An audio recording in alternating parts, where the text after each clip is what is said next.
Vamos ahora a hablar con Carlos Iannisotto, presidente de Coninagro. ¿Qué tal, Carlos? ¿Cómo estás? Buenos días.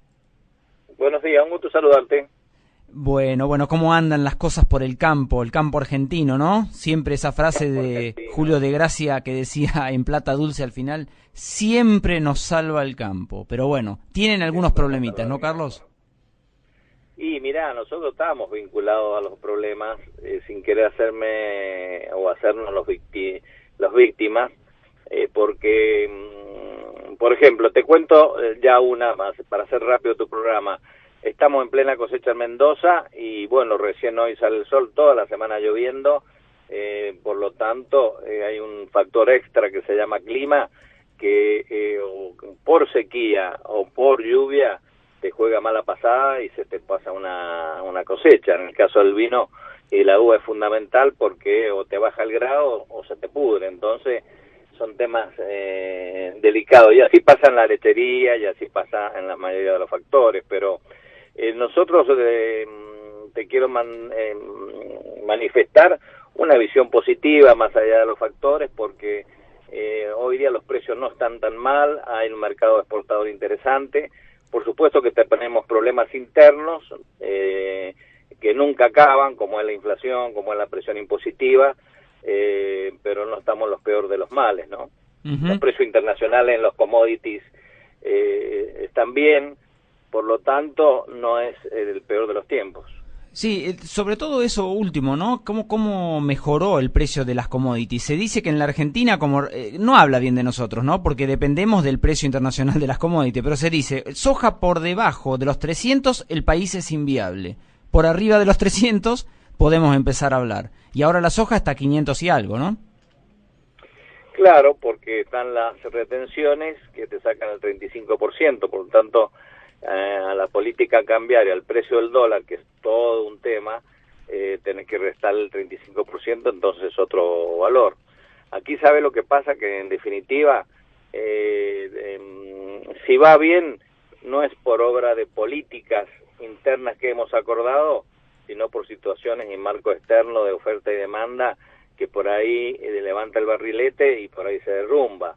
Aquí la lástima es que no existen políticas que den previsibilidad mientras existe esta inflación, mientras existe este déficit del Estado, y todo esto crea incertidumbre, y por eso tampoco hay las inversiones necesarias, porque todo lo vemos como un veranito, ¿viste?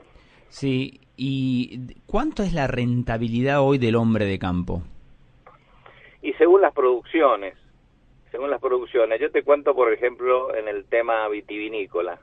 En el tema vitivinícola ha habido un incremento sustancial del consumo de vino, eso ha hecho derramar que mejore sustancialmente el precio del productor, que venía muy mal, pero debido a la inflación y a los aumentos de la energía, por ejemplo, que han sido muy brutales, a pesar de eso, yo soy productor vitivinícola, todavía no llegamos al punto de equilibrio. ¿El punto de equilibrio qué significa?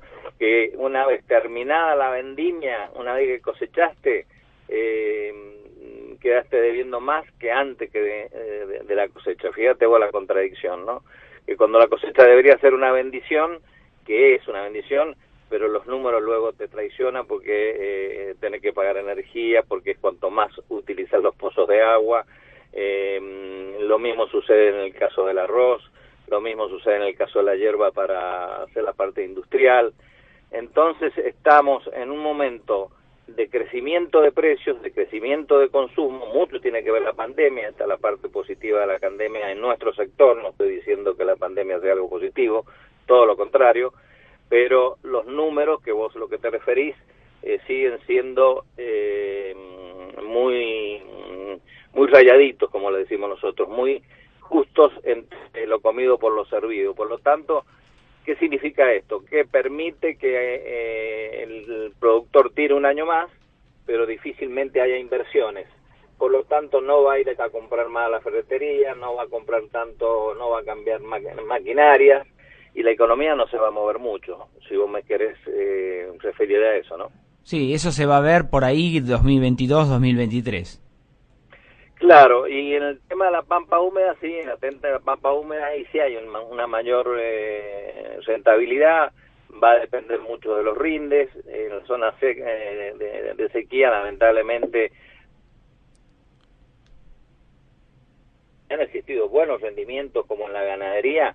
Ahí sí podemos tener una situación de un verano ya más cálido, con más horas de sol. Puede hacer que esto siga, y ojalá que el gobierno pueda aprovechar con medidas que se le han presentado del Consejo Agroindustrial, desde la mesa de enlace, apoyar esta situación internacional favorable. ¿Y qué es apoyar? Y mejorar el tema de reintegros, mejorar el equilibrio impositivo, esta ley de impuesto a las ganancias, en ese equilibrio favorece quizás a un sector muy importante, que es el sector que menos ingresos tiene. Creo que es algo muy positivo, pero si luego los recursos que le faltan va a ser aumentarle los impuestos, aumento de porcentaje de ganancia a las empresas, y ahí nos volvemos a meter en el lío, porque va a haber desocupación, porque va a haber menos rentabilidad. Entonces, ¿qué es lo que está sucediendo? No hay plan económico. A esta altura del año no tenemos el sector agroindustrial, sino que nos vamos moviendo con medidas que están oscilando entre lo electoralista y entre las necesidades de la gente, ¿no? Sí, ¿y qué espera, Carlos, para la próxima campaña, o por lo menos para la liquidación de ahora, la que se viene siempre en abril, mayo? Le cuento algo. Muy buena pregunta. Mirá, yo creo que es central las declaraciones que ha hecho el señor ministro de Economía, en donde él espera, o por lo menos que el dólar, el valor cambiario siga la inflación, que no haya atraso cambiario.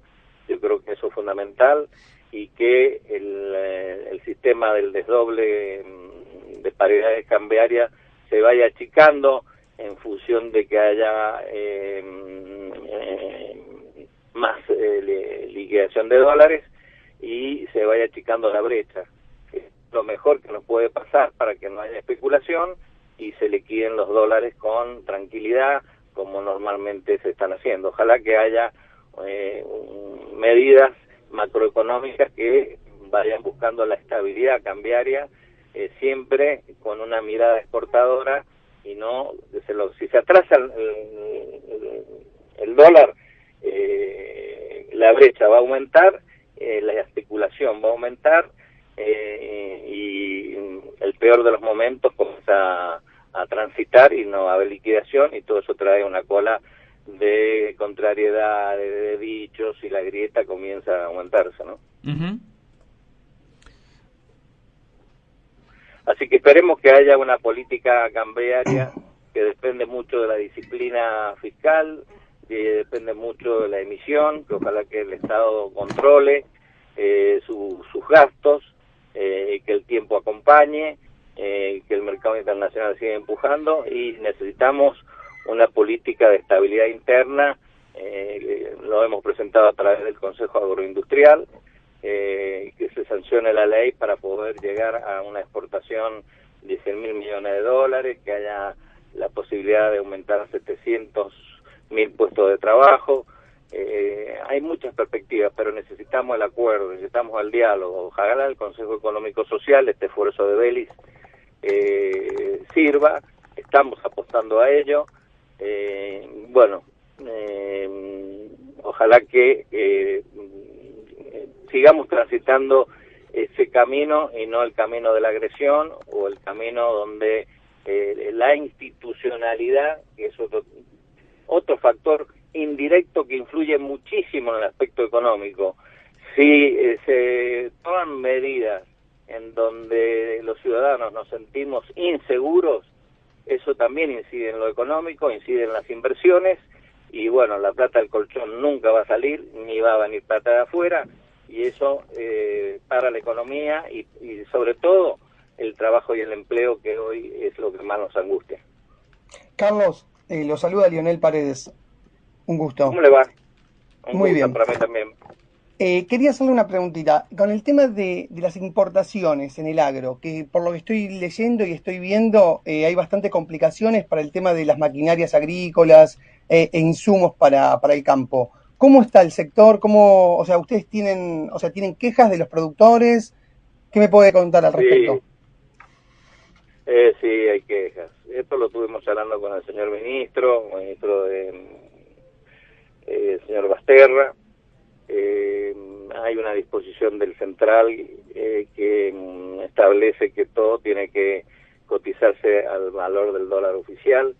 Lo que sucede es que cuando la brecha es tan grande y no hay una política clara de importaciones, como no hay una política clara de exportaciones, porque también tiene que haber una política de importaciones, porque no es lo mismo importar un determinado producto que no tiene una relevancia social a otro que sí tiene una relevancia social, como puede ser un insumo agrícola, que te va a incidir directamente en el rendimiento, y el rendimiento te va a traer más divisas, y se va a armar un círculo positivo a poner trabas, a no poner reglas claras, en donde de pronto en un negocio encontrás que te cobran al dólar blue, te lo actualizan en dólares.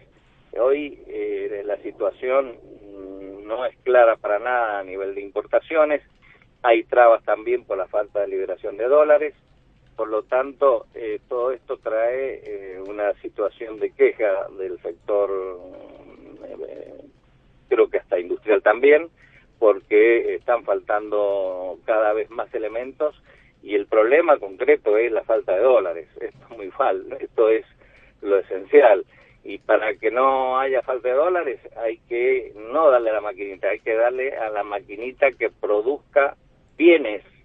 Necesitamos producción de bienes, el gobierno tiene que lanzarse ferozmente a una política agresiva de producción, alentar al ciudadano argentino que todos los días de la mañana se levanta a trabajar, a levantar sus persianas para ayudarlo, alentarlo.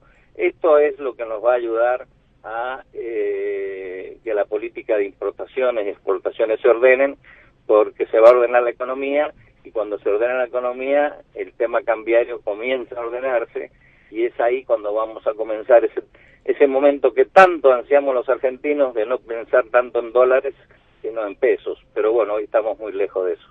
Carlos, por último y cortito, sé que tiene un compromiso y generosamente no nos atendió, pero tiene que cortar. ¿Está con ganas de meterse en la política? Sí. Y le voy a decir por qué. Esto lo discutí, no es una decisión personal, una decisión en conjunto del sector cooperativo.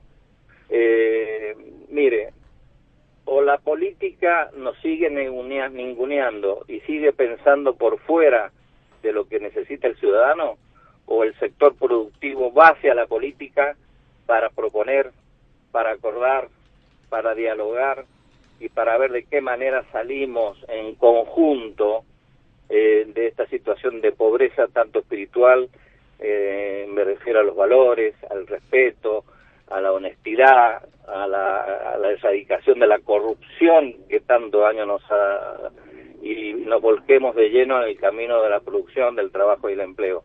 Y bueno, esto no significa tomar partido por ningún partido, justamente, disculpen la redundancia de las palabras, pero sí en una vocación política junto con muchos empresarios, con muchos productores, que queremos ver cómo colaboramos para terminar con esta teoría del péndulo que ha hecho esta grieta, que ha terminado, o está terminando, o está continuando, o tenemos de presente, la palabra que a ustedes les guste, de un 40% de pobreza, de un consumo que se cae, de indigencia, de una inflación incontenible, ¿no?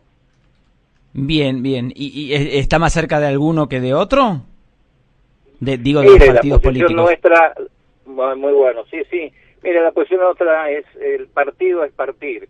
Hoy la propuesta es acordar, es dialogar, y en la medida que podamos consensuar políticas de crecimiento y empleo, luego el instrumento eleccionario se verá cuál es el más adecuado, pero hoy no es la preocupación del sector, no es mi preocupación, sino ver cómo volcamos ideas para que se ejecuten rápidamente y poder tener una perspectiva de una Argentina que crezca, que se desarrolle, que distribuya riqueza, y no esta Argentina tan mezquina, tan agresiva, que creo que la mayoría de los argentinos no la queremos. Bárbaro. Bueno, le deseamos mucha suerte, Carlos, y gracias por esta comunicación. Muchas gracias a ustedes. Un abrazo. Encantado. Hasta luego. Fue Carlos Ianni Soto, presidente de Coninagro.